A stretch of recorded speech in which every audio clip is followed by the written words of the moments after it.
எங்களுடைய தயாரிப்பாளர்களின் பாதுகாப்பு அணி இந்த அலுவலகத்தை தொடங்கியதற்கு பின்னால் அன்றைக்கே உங்களை அழைக்க வேண்டும் என்று நினைத்தோம். மழையின் காரணமாக அழைக்க இயலவில்லை. இன்று கூட காலை வாழ்த்தி இருக்கிறது மழை. நீங்கள் வந்தமைக்கு நன்றி. உங்கள் அனைவருக்கும் என்னுடைய காலை வணக்கம். எங்களுடைய தயாரிப்பாளர்களின் பாதுகாப்பு அணியிலே செயலாளராக மன்னன் அவர்களும், இன்னொரு செயலாளராக தம்பி சுபாஷ் சந்திரபோஸ் அவர்களும், துணைத் தலைவராக பிடி செல்வகுமார் அவர்களும், தம்பி முருகன் அவர்களும், எங்களுடைய அணியிலே பொருளாளராக திரு ராஜன் அவர்களும் நிற்கிறார்கள். அன்றைக்கு உங்களிடத்தில் அறிமுகப்படுத்தி வைத்தேன்.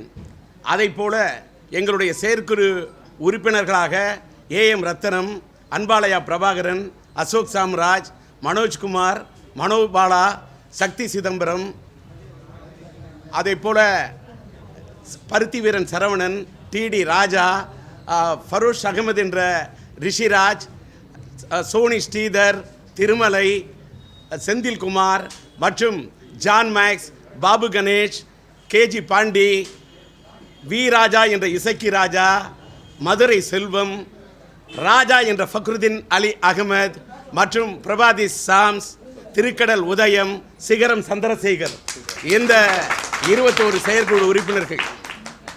அங்கே தொடங்கி இங்கே சிகரம் என்றால் உயரத்தை தொடும், எங்கே முடிக்கிறேனோ அங்கே சிகரம் சந்திரசேகர். அந்த சிகரத்தை தொடக்கூடிய அளவுக்கு இந்த பெயர்களை பட்டியலிட்டு சொல்கிறேன் என்று சொன்னால் ஏதோ ஒப்பிக்க வந்தவன் அல்ல. இவர்களெல்லாம் ஒப்புக்காக என்னோடு வந்தவர்கள் அல்ல. வில்லில் இருக்கும் அம்பா, துப்பாக்கிக்கு ஏத்த தோட்டா, அதற்கு எடுத்து காட்டா, என்னை கேட்டா, இவர்கள் தான் நான் எடுத்து சொல்லும் டேட்டா.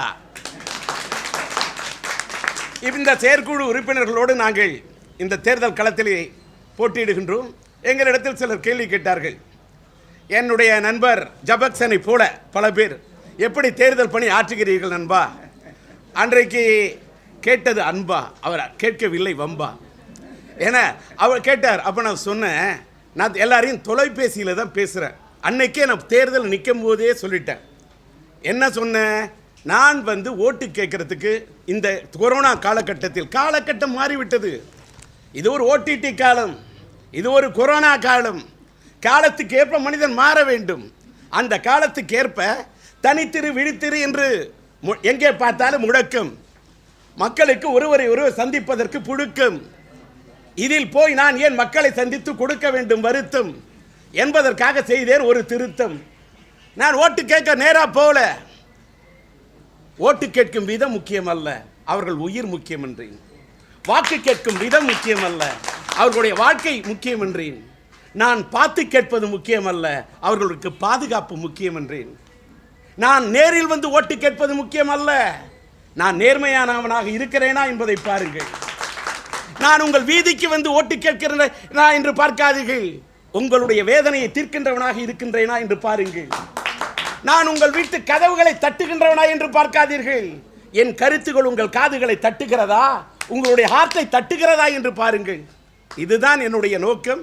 அதெல்லாம் போய் அவங்களுக்கு நானும் ஓட்டு கேட்க போனால் நானும் போட்டுக்கணும் முகமூடி, அவங்களும் போட்டுக்கணும் முகமூடி, கூட இருக்கிறவங்களும் போட்டுக்கணும் முகமூடி. இதில் போய் அவங்கள தேடி தேடி ஏன் ஆடணும் கபடி, தேவையில்லை அப்படின்னு முடிவு பண்ணி அவர்களை தேடினேன் வலைவீசி, எடுத்தேன் தொலைபேசி, கனிவாக பேசியது என் கைபேசி. என்னை ஆதரித்தால் அவர்களுக்காக என்றும் இருப்பேன் நாங்கள் விசுவாசி. இதுதான் எங்களுடைய இது. அப்புறமா இந்த வாக்குறுதிகள் அன்றைக்கே நாங்கள் பாதி அறிவித்தோம்.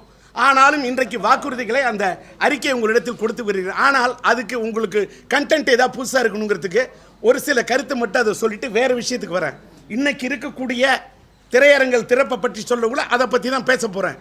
அதுதான் உங்களுக்கு நான் இன்னைக்கு கொடுக்கக்கூடிய கண்டென்ட். எங்களுடைய வாக்குறுதிகள், அதாவது தேகத்துக்கு தேவை செங்குருதி, தேர்தல் என்றால் கொடுக்க வேண்டும் வாக்குறுதி.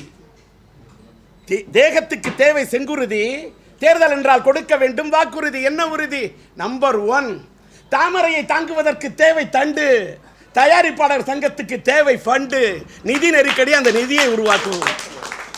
சிம்பிளா சொல்லிட்டேன். அதை போட்டு ஏன் வளர்த்துக்கிட்டு ஒன்றும் இல்லை. எப்படி பண்ண முடியும்? ஒரு பானை சொத்துக்கு ஒரு சோறு பதம் என்பதை எடுத்து சொல்லும் விதம். ஆன்லைன் புக்கிங், அதில் யார் சம்பாதிச்சா? அந்த ஆன்லைன் புக்கிங் உரிமையாளர் பிளஸ் திரையரங்க உரிமையாளர்கள். நாங்கள் திரையரங்க உரிமையாளருக்கு வேணும் பங்கு, திரைப்பட விநியோகத்திற்கு வேணும் பங்கு, முதல்ல பங்கு திரைப்பட தயாரிப்பாளர்களுக்கு வேணும் பங்கு. மூணா பிரிங்க. ஒரு ஆன்லைன் டிக்கெட் எடுத்தால் ₹1 தயாரிப்பாளர் சங்கத்துக்கு வேணும். வசூலிப்போம், போடுவோம் திட்டம், நிதியை உருவாக்குவோம். கேபிள் டிவினாலும் சரி, சின்ன டேபிள் டிவியில் போட்டாலும் சரி, எங்கள் திரைப்பட தயாரிப்பாளர் சங்கத்தின் தயாரிப்பாளர்களுக்கு அதை வரைமுறைப்படுத்துவோம். திரையரங்குகளில் என்ன சட்டம்? சிஃபார்ம் லைசன்ஸ் படி, சட்டப்படி சிஃபார்ம் லைசன்ஸ் படி என்ன? ஃபர்ஸ்ட் கிளாஸ் டிக்கெட் மட்டுமா? முதல் வகுப்பு டிக்கெட் கொடுத்தால் மட்டும் போதாது, 2ஆம் வகுப்பு டிக்கெட் கொடுக்க வேண்டும், 3ஆம் வகுப்பு டிக்கெட் கொடுக்க வேண்டும். அப்படி கொடுத்தால் தான் திரையரங்கத்துக்கு கூட்டம் வரும். கூட்டம் வந்தால்தான் வசூலாகும், சின்ன படம் ஓடும், சின்ன தயாரிப்பாளர்கள் வாழ்வார்கள். கடல்னா கடலில் திமிங்கலம் மட்டும்தான் வாழணுமா? சின்ன மீன்கள் வாழக்கூடாதா? சின்ன சிறு பூச்சிகள் வாழக்கூடாதா? அதை போல திரையுலகம் என்று சொன்னால் பெரிய நட்சத்திரங்கள் படம் மட்டும்தான் ஓட வேண்டுமா? சின்ன நட்சத்திரங்கள் படங்கள், சின்ன பிக் பட்ஜெட் படம் மட்டும்தான் ஓட வேண்டுமா? ஸ்மால் பட்ஜெட் படம் ஓடக்கூடாதா? பெரிய தயாரிப்பாளர்கள் மட்டும்தான் வாழ வேண்டுமா? சின்ன தயாரிப்பாளர்கள் வாழக்கூடாதா? 50 கோடியில் செலவு செய்தால் தான் படமா? 50 லட்சத்தில் எடுத்தாலும் அது படம் தான். அந்த சின்ன தயாரிப்பாளர்கள் வாழ வேண்டும்.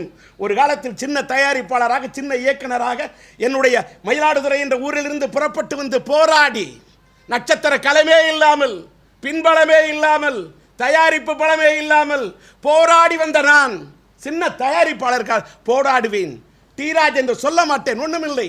திக்கு முக்காடுகள் திரையுலகம் திக்கு முக்காடியதில் அதற்கு ஏற்பட்டது பல வழி. திரையரங்குகளை திறப்பதற்கு வழிவகுத்தது தீபாவளி. திரையுலகத்தினருக்கு தெய்வத்தின் அருளால் பரவட்டும், வீசட்டும் தீப ஒளின்னு ஒரு அறிக்கை கொடுத்தேன். இன்னைக்கு திரையரங்கம் திறப்பதற்கு நாங்கள் காரணம் என்று சொல்லவில்லை, நாங்கள் போட்டோம் பிள்ளையார் சுழி. இன்னைக்கு இந்திய அளவில் விபிஎஃப் கட்டணத்தை எதிர்த்து குரல் கொடுத்தது யார்? அதிகாரப்பூர்வமாக, ஆதாரப்பூர்வமாக எடுத்து பாருங்க. விபிஎஃப் கட்டணத்தை நீக்கணும்னு சொல்லலாம், சொன்னா போருமா? விளக்கமா சொல்லணும், விவரமா சொல்லணும், அழுத்தமா சொல்லணும், திருத்தமா சொல்லணும், ஆணித்தரமா சொல்லணும், அர்த்தத்தோட சொல்லணும், ஆழத்தோட சொல்லணும், ஆதாரப்பூர்வமா சொல்லணும். சொன்னோம்ல, இந்திய அளவில் குரல் கொடுத்தல. எங்களுடைய விநியோகஸ்தர் சங்கத்திலே சென்னை, செங்கல்பட்டு, திருவள்ளூர், காஞ்சிபுரம், அந்த எங்களுடைய விநியோகஸ்தர் சங்கத்தில் உலக அளவு படம் ரிலீஸ் பண்ணக்கூடிய டிஸ்ட்ரிபியூட்டர்ஸ் இருக்காங்க. உதாரணத்துக்கு விஸ்வாஸ் சுந்தர் கேளுங்க. எத்தனை company, English company Warren brothers, அவங்களுடைய கம்பெனி எங்கள்கிட்ட மெம்பர். தமிழ் படம் ஓட்டுறவங்க மட்டுமா? ஆங்கில படம் ஓட்டுகின்றவர்கள், இந்தி படம் ஓட்டுகின்றவர்கள், உலகம் ஃபாக்ஸ், எத்தனையோ உதாரணத்துக்கு ஒன்றை சொன்னேன். அத்தனை கம்பெனிகள் எங்கள்கிட்ட மெம்பரு. வெளிநாட்டில் விபிஎஃப் கட்டணம் நிறுத்தப்பட்டு 2 ஆண்டுகளாகிறது. அங்கே ஒன்லி கண்டென்ட் கொடுக்குறாங்க.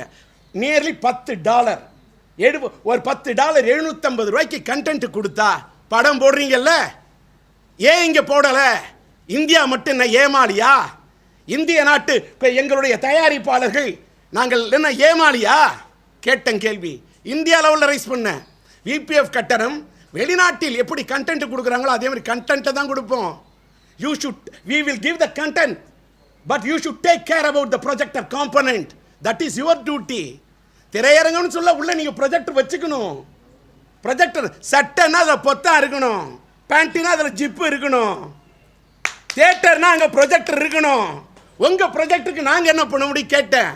எங்களுடைய போராட்டம் திரையரங்க உரிமையாளர்களோட அல்ல, இந்த டிஜிட்டல் ப்ரொஜெக்டர் உடைய அந்த ப்ரொவைடர்ஸோட தான் எங்களுடைய போராட்டம் என்றேன். வெள்ளைக்காரர்கள் வந்து நுழைந்தார்கள், ஒரு காலத்தில் விரட்டப்பட்டார்கள். இங்கே இருந்து கொண்டிருக்க முடியுமா? அன்றைக்கு வந்தார்கள், இன்றைக்கு அதே காலமா? டிடிஎஸ்னு ஒன்று இருந்தது. நாங்கள் வந்து அனலாக் காலத்திலேருந்து வரோம். பிளாக் அண்ட் ஒயிட்ல இருந்தது ஃபிலிமு, கருப்பு வெள்ளையில் இருந்தது கலருக்கு போறந்துச்சு, வண்ணப்படம் 35mm சினிமாஸ்கோப் ஆச்சு. அப்புறம் டிஜிட்டல் மயம் ஆயிடுச்சு. இன்னைக்கு ஃபிலிமே இல்லை. அன்னைக்கு நாங்கள் ஃபிலிம் கழுவுனோம், இன்னைக்கு கழுவுன்னு சொல்லுவீங்களா? Where is Kodak, where is the Fuji, where is the lab? எல்லாம் காலம் மாறிடுச்சு. டிடிஎஸ்ன்னு சொன்னால் டிஸ்க்கு அவ்வளோ ரூபா வசூல் பண்ணீங்க, இன்னைக்கு டிஸ்க் எங்க இல்லாமலே படம் ஓடுது. காலங்கள் மாறிவிட்டது. நாங்கள் என்ன சொல்கிறோம்? விபிஎஃப் கட்ட மாட்டோம்னு சொன்னாக்கா, ஒரு வெள்ளைக்கார கம்பெனி வாரன் பிரதர்ஸ் கொடுத்தாக்கா, இந்த டெனன்ட் ரிலீஸ் பண்ணியிருக்காங்க, நார்த் இந்தியா ஒன்லி கண்டென்ட் தான் கொடுத்துருக்காங்க, விபிஎஃப் வசூலிக்கலையே. அப்ப இத்தனை ஆண்டுகளாக எங்களை வசூலிச்சிங்க, இப்ப விட்டு தரேன்றீங்களே ஏன்? இப்ப ஒரு கவன ஈர்ப்பை அரசாங்கத்துக்கு சொல்லுகிறேன், அமைச்சருக்கு சொல்லுகிறேன். இதற்கு முன்னால் இருந்த ஒரு தலைவர் காலத்திலே எங்க திரையரங்கத்தலம் இது பண்ணி சினிமாவை வேலை நிறுத்தம் பண்ணி கஷ்டப்பட்டு மூடி கீபுக்காக போராடினாங்க. அந்த போராட்டத்தை திட்டமிட்டு முட்டுக்கட்டையிட்டார்கள். எப்படி தெரியுமா? மந்திரிக்கு முன்னாடி பேச்சுவார்த்தை. மந்திரி அவர்களுக்கு நினைவூட்ட விரும்புகிறேன், மாண்புமிகு அமைச்சர், செய்தித்துறை அமைச்சர் அன்புக்குரிய அண்ணன் கடம்பூர் அவர்களுக்கு நினைவூட்ட விரும்புகிறேன். ஒரு முன்னாள் சட்டமன்ற உறுப்பினர் என்ற முறையில் சொல்லுகிறேன். கோட்டையிலே கோடம்பாக்கத்தில் இருந்து விட்டு வந்தவன் மட்டுமல்ல, கோட்டையிலே குரல் கொடுத்தவன். எனக்கு தெரியும், வரலாறை புரட்டி சொல்கிறேன். என்ன பேச்சுவார்த்தை? பேச்சுவார்த்தையில் என்ன சொன்னீங்க?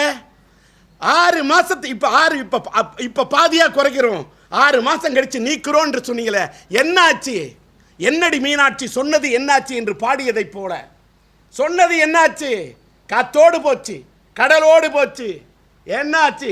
ஆனால் அந்த சொன்ன வார்த்தை காத்து காத்து காத்து காத்திருந்து காத்திருந்து அந்த காத்து ஆகியது சூறாவளி, வந்தது தீபாவளி, பிறந்தது எங்களுக்கு வழி. இன்னைக்கு விபிஎஃப் சார்பா உடன்றீங்களே, அப்ப இத்தனை அன்னைக்கு 6 மாசத்துல நீக்கும்னு சொன்னீங்களே, சொன்ன வார்த்தை நம்பி நம்பி எங்க திரைப்பட தயாரிப்பாளர்கள் போனோம் மோசம். இன்னும் நம்பிக்கிட்டு இருந்தா ஆயிருப்போம் நாசம். அதனாலதான் போட்டோம் விபிஎஃப் நாங்கள் கட்ட இயலாது என்று நாங்கள் எழுப்பினோம் கோஷம். எங்கள் தயாரிப்பாளர்களுக்கு வந்தது ரோஷம். நாங்க சும்மா போடல வேஷம். வெளிநாட்டில் மட்டும் அந்நிய நாட்டு கம்பெனி இன்னைக்கு விபிஎஃப் சார்ஜ் இல்லாம கண்டென்ட் கொடுத்தா ப்ளே பண்றீங்க, நாங்க கொடுத்தா ப்ளே பண்ண மாட்டீங்களா? என்னமோ குறைச்சிட்டோம், 1500 2000 பேப்பரை பார்க்குறேன் கொடுக்குறீங்க. 1 மாசம் கெடு, ஓகே கட்டு, 1 மாசத்துக்கு கொடுங்க, கொடு. மேல் நீங்களாம் மேல் மட்டும் கொடுக்குறீங்க, கெடு. 14 நாள்ல 22ஆம் தேதி தேர்தல். எங்களுடைய தமிழ் திரைப்பட தயாரிப்பாளர்களுக்கு எங்களுக்கு என்று வரும் அமைப்பு அப்ப பிடிப்போம் கொடி. 1 மாசம் கெடின போறோம், 1 மாசம் மீதி என்ன பண்ணணும்? வெளிநாட்டில எல்லாம் $10 750 ரூபா மேக்சிமம், மிஞ்சி போனா 1000 ரூபா மாஸ்டரிங் பண்றதுக்கு உங்களுடைய சர்வீஸுக்கு. இல்லையா இருக்குது வேற வழி? போடுவோம் திட்டம், வகுப்பம் திட்டம், போராடுவோம். போராடுறதுக்கு தான் வந்திருக்கோம். நாங்க எங்களோட போராட்ட குணத்தை விட்டுட்டு போக மாட்டோம்.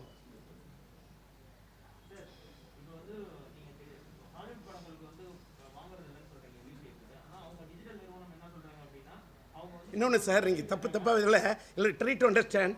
ஐ எம் டாக்கிங், ரொம்ப இதாக சொல்கிறேன். ஹாலிவுட் நிறுவனம் என்று சொன்னால் I am talking about the distributor. Who they are giving, they are distributing the picture, they are giving only the content to the theater. They are not willing to pay the VPF to the theater. இது நீங்க பே பண்ற மாதிரி இப்ப 25000 பே பண்ணீங்க, இப்ப 10000 பே பண்ணிட்டீங்க. அந்த மாதிரி ஹாலிவுட் படங்கள் இந்த பண்ணும்போது 10 வருஷம் அவங்க வந்து இந்திய மதிப்புல 65000 பண்ணிட்டு இருந்தாங்க. அதுல வந்து அவங்க செலுத்த வேண்டிய கட்டணத்தை செலுத்திட்டாங்க. ஆனா இந்தியாவுல வந்து ரொம்ப கம்மியா தான் வந்து செலுத்திட்டு இருக்காங்க. அதனால தான் நாங்க இன்னும் வசூலிக்கிறோம் அப்படின்னு சொல்றாங்க. இன்னொன்னு இன்னொன்னு அப்படி உள்ளவங்க இப்ப ஏன் 1 மாசத்துக்கு அவங்க அதை சொன்னாங்க. அமைச்சருக்கு முன்னாடி 6 மாசத்துல நீக்கிறோம்னு சொன்னாங்க. எடுத்து சொல்றேன், you should think about the வரலாறு, you should think about the history, the past record. I am talking with the record. 6 மாசத்துக்கு முன்னாடி பண்றேன்னு சொல்லிட்டு கேட்கறதுக்கு நாதி இல்லைன்னு சொல்லிட்டு ஏமாத்துவீங்க. அன்னைக்கு ஆனாங்க மோசம். நான் இப்ப சொல்றேன் சார், இப்ப மட்டும் எப்படி 1 மாசத்துக்கு விபிஎஃப் சார்ஜ் இல்லாம எங்களுக்கு மாஸ்டரிங் சார்ஜும் எங்களுக்கு வந்து சர்வீஸ் முடிவுறீங்க. அப்ப 20 வருஷம், நாங்க 15 வருஷமா Indian industry, Indian film industry, we have paid more than 20,000 crores. India லெவல்ல என்ன சொல்றாங்க தெரியுமா? From Tamil Nadu, Mr. T. Rajendra, you have to fight for that, for the 20,000 crores. We have to fight against the people. We have to get back the money. Like that they are talking, they are giving the email that people, the Indian people in India is a secular country because of in different languages, in different states, splitted, but I will unite the Indian film industry for the sake of the VPF. I will continue. I can talk not only Tamil. If I want, I can talk in English and Hindi. It's my duty. It's my motherland. It's my birthright. I will fight for the thing. I will fight for the right thing. அதுப்பா ஒரு மாதம். ஆனால் எங்கள் தேர்தல் 15 நாளில் நண்பா. 22ஆம் தேதி தேர்தல். எங்களுக்கு வரும் அமைப்பு, நாங்களாம் ஒரு சின்ன தயாரிப்பாளர் சங்கம் சார். ஒரு 1300 சொச்ச உறுப்பினர்கள் கொண்ட அல்ல அதான் ஒரு 1300 சொச்ச வாக்காளர்களை கொண்ட ஒரு சங்கம். 22ஆம் தேதி தேர்தல் முடிஞ்சோன்ன நாங்கள் எப்படி பேசணும், என்னமா பேசணும், சத்தமாகவும் பேசுவேன், சட்டமாகவும் பேசுவேன், அறிவுபூர்வமாகவும் பேசுவேன், அர்த்தத்தோடையும் பேசுவேன், ஆழமாகவும் பேசுவேன், ஆணித்தரமாகவும் பேசுவேன், ஆதாரபூர்வமாகவும் பேசுவேன். எனக்கு மக்கள் வாக்களித்தால்.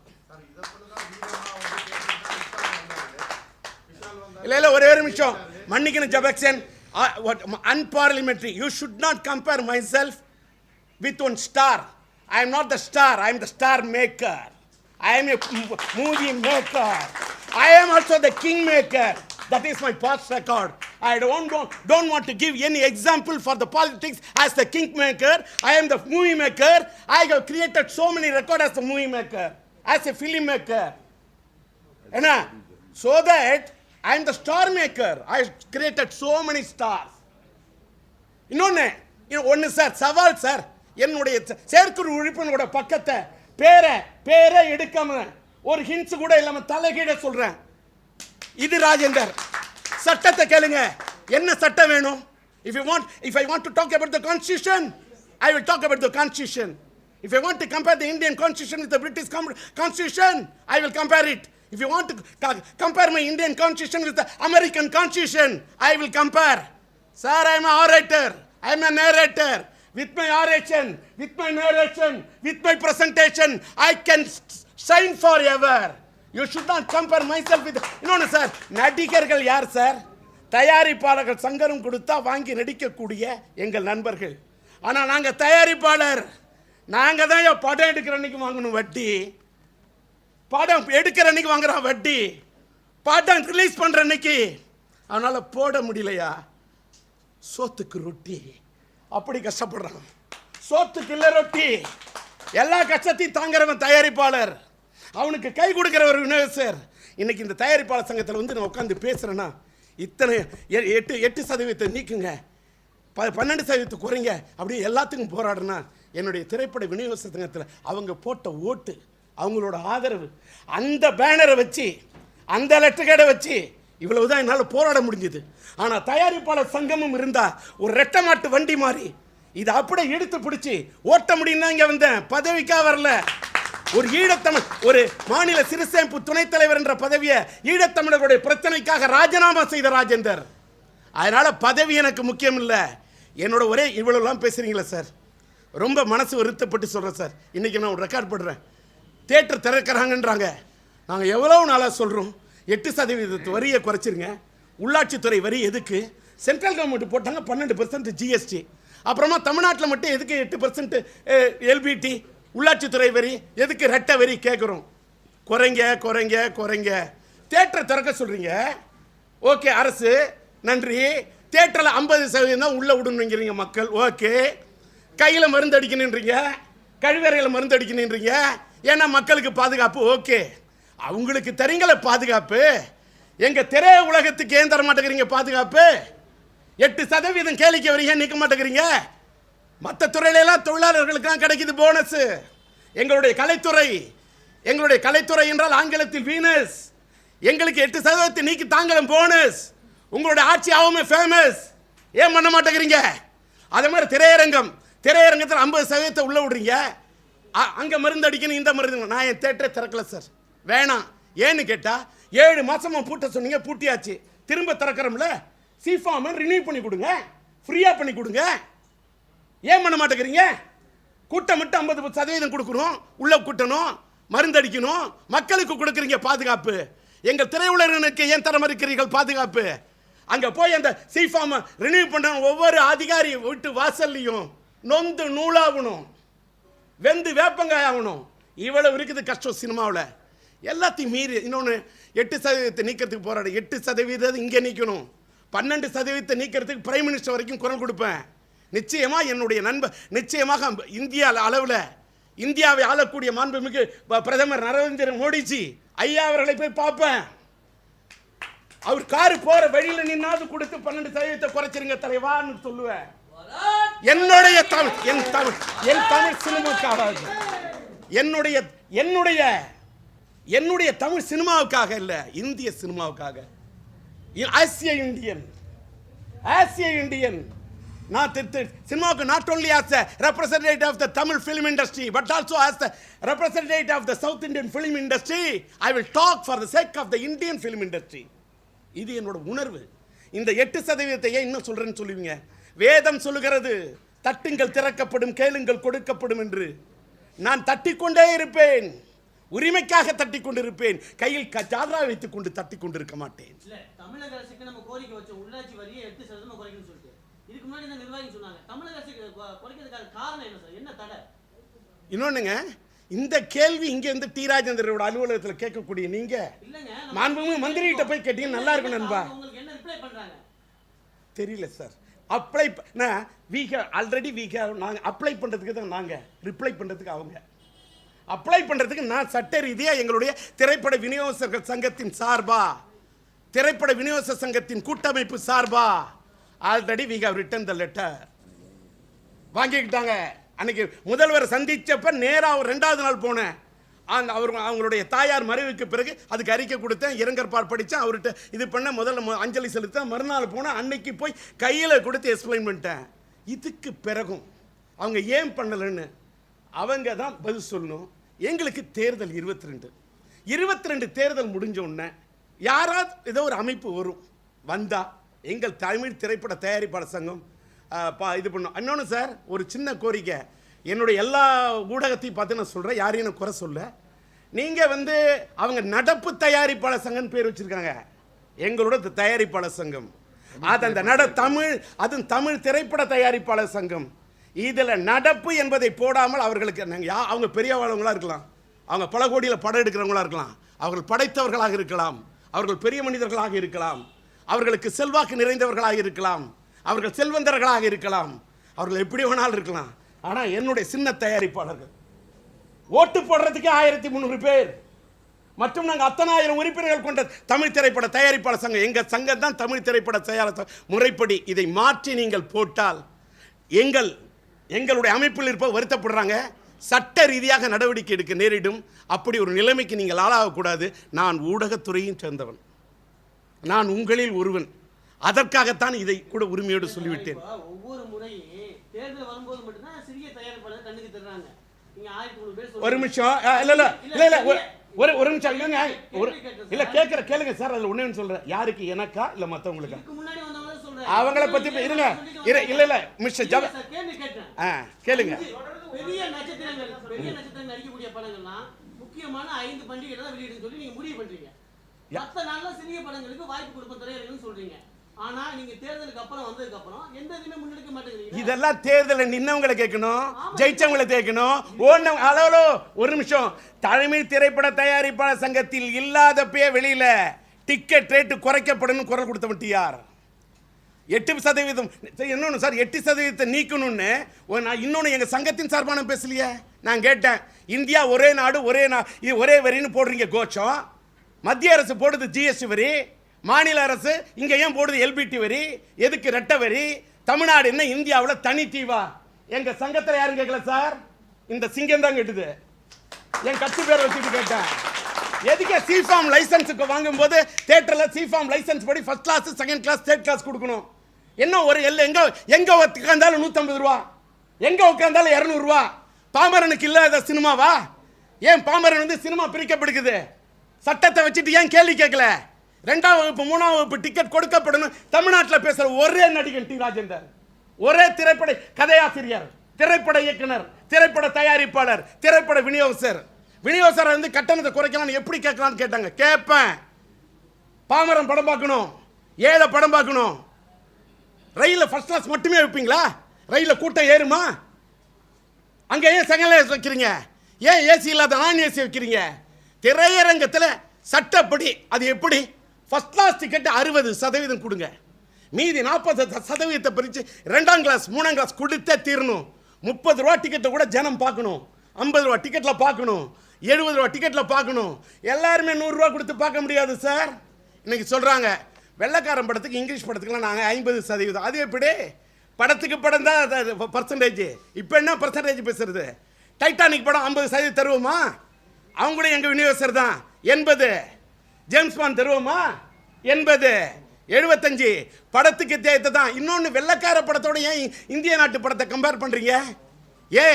இன்னொன்று, வெள்ளைக்காரங்க படங்களும் இருக்கலாம், ஆனால் இந்திய நாட்டில் எங்கள் படங்களில் தமிழுக்கு பேசுகிற ஐயா சூப்பர் ஸ்டார் ரஜினி சார் படமாக இருக்கட்டும், கமல் சார் படமாக இருக்கட்டும், விஜய் சார் படமாக இருக்கட்டும், அஜித் சார் படமாக இருக்கட்டும், சூர்யா படமாக இருக்கட்டும், கார்த்திகா படமாக இருக்கட்டும், சிம்பு படமாக இருக்கட்டும், இல்லை தனுஷ் படமாக இருக்கட்டும், விஜய் சேதுபதி படமாக இருக்கட்டும், சிவகார்த்திகேயன் படமாக இருக்கட்டும், விஷால் படமாக இருக்கட்டும், லாரன்ஸ் படமாக இருக்கட்டும், ஜெயரவி படமாக இருக்கட்டும், வேறு நட்சத்திரங்களும் என்ன எடுக்க முடியும்? எங்கள் படங்கள், எங்கள் தயாரிப்பாளர்கள் படங்கள் நடிக்கிறது ஸ்டாரு. இந்த விஷயத்தெல்லாம் வச்சுட்டு எங்களோட போடக்கூடாது வாரு. இப்படி கேள்வி கேட்கறது யாரு? டிஆர் 100 கூடி இழுத்தா தேரு. 22க்கு மேல வாங்கி காட்டுறோம் பாருங்க பேரு. உரிமையாளர்கள் இவர் சின்ன கோரிக்கை சொல்றாங்க. ஒரு திரை தயாரிப்பாளர் வந்து படம் எடுக்கும் போது ஒரு உச்சபட்ச நட்சத்திரத்துக்கு 70 ல இருந்து 80 கோடி ரூபாய் கொடுக்கறது யோசிக்க மாட்டாங்க.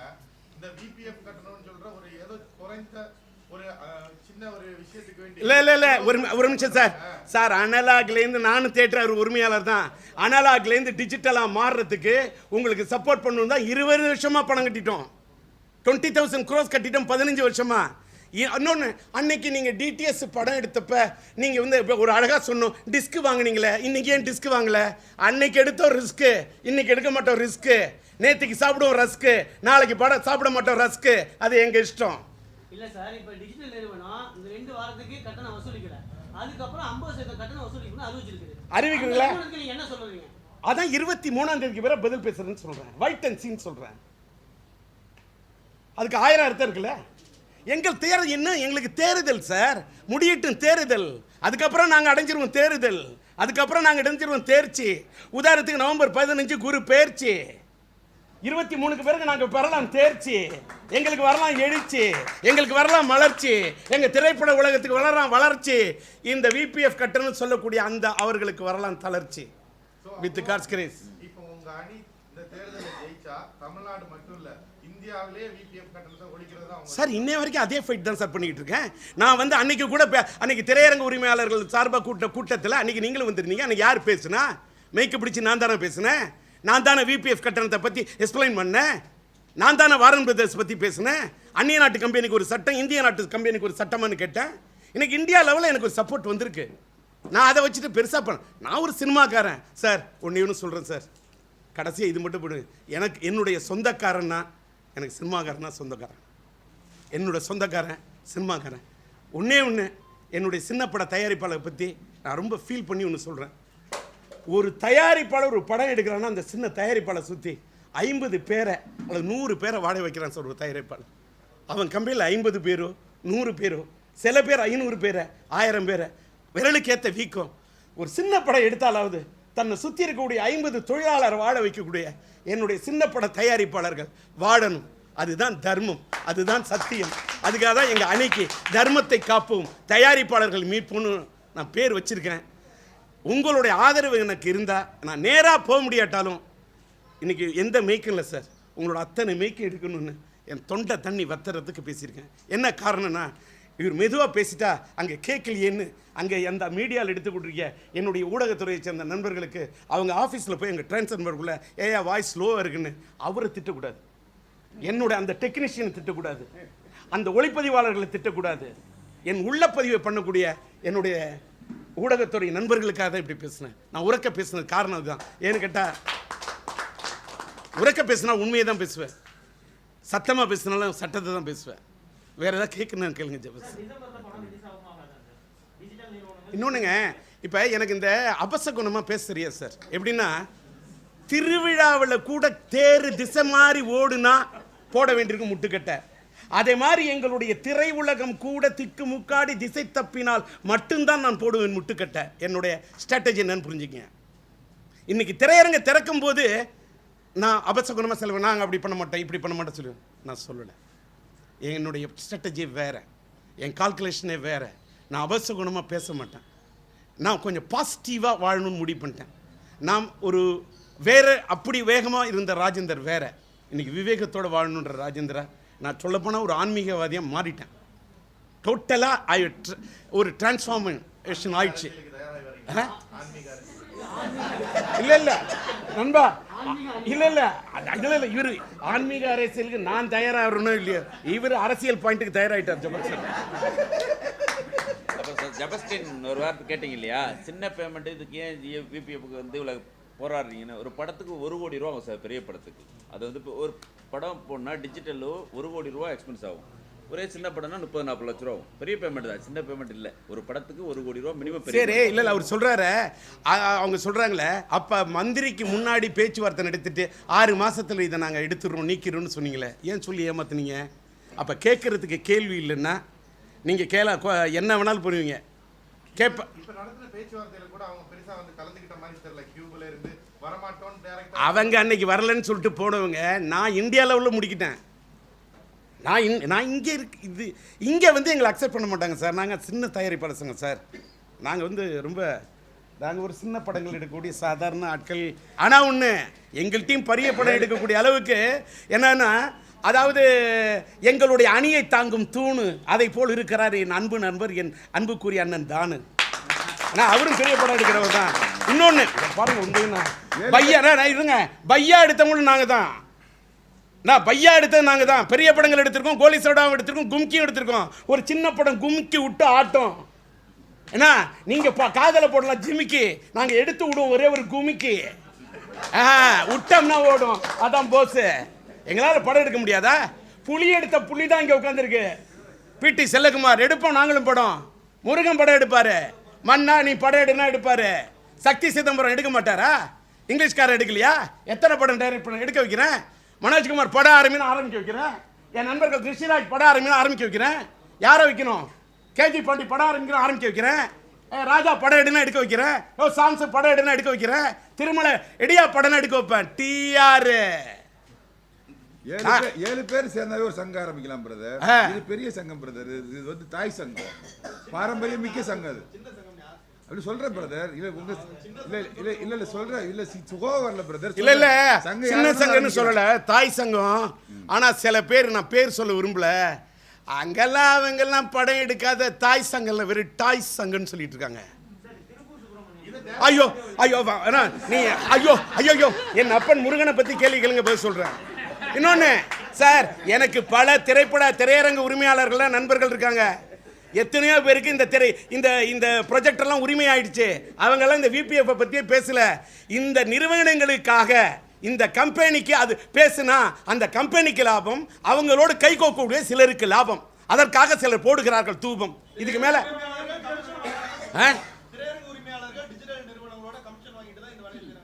நான் வந்து உதாரணத்துக்கு சில திரையரங்கு உரிமையாளர் எனக்கும் 400-500 பேர் தெரியும்.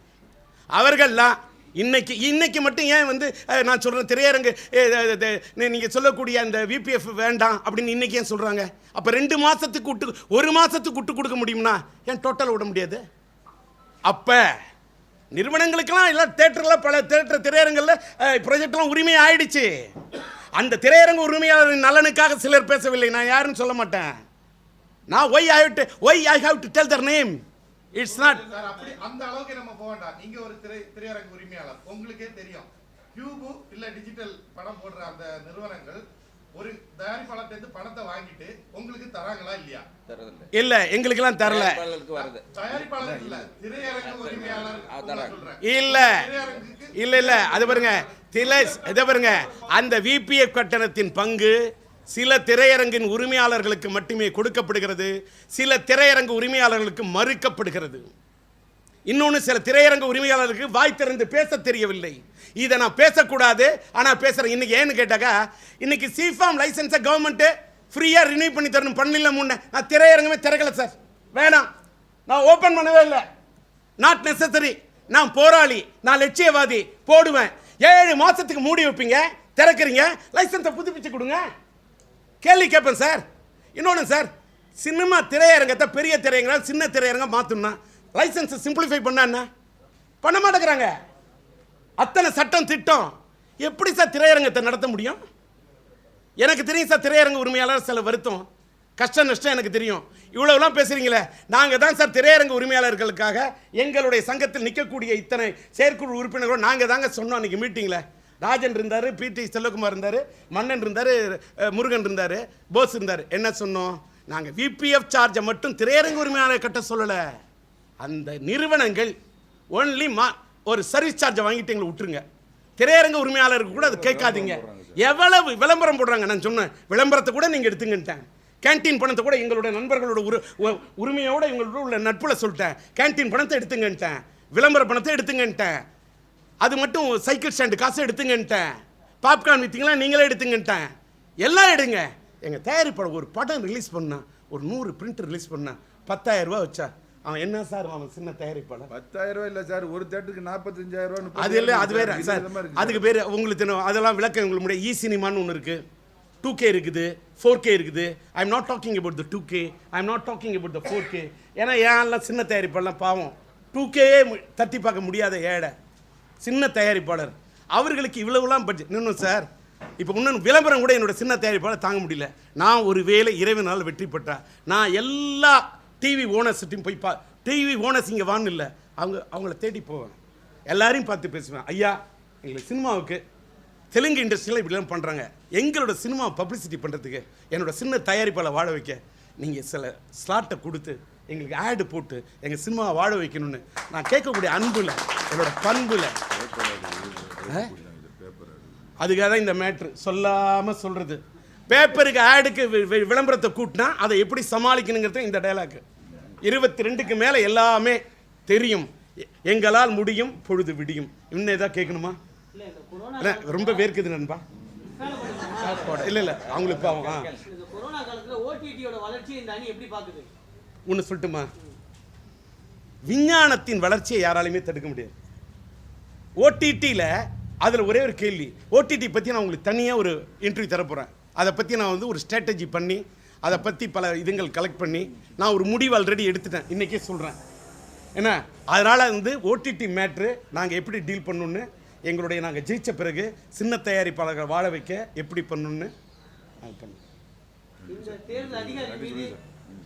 இருங்க சரி சார், இதுக்கு மேலே ஃபேனும் இல்லை, காற்று இல்லை. நீங்கள் இன்னும் காற்று விட்டாக்க பொழுது நாளைக்கு வரைக்கும் கூட கேள்வி கேட்கலாம். இல்லை அதனால் வேணாம் சார், ஃபேன் வேணாம். எனக்கு எத்தனை நாட்டில் எவ்வளோ இருக்கிறாங்க ஃபேன்ஸ் போகிற, இந்த ஃபேன் வேணாம்.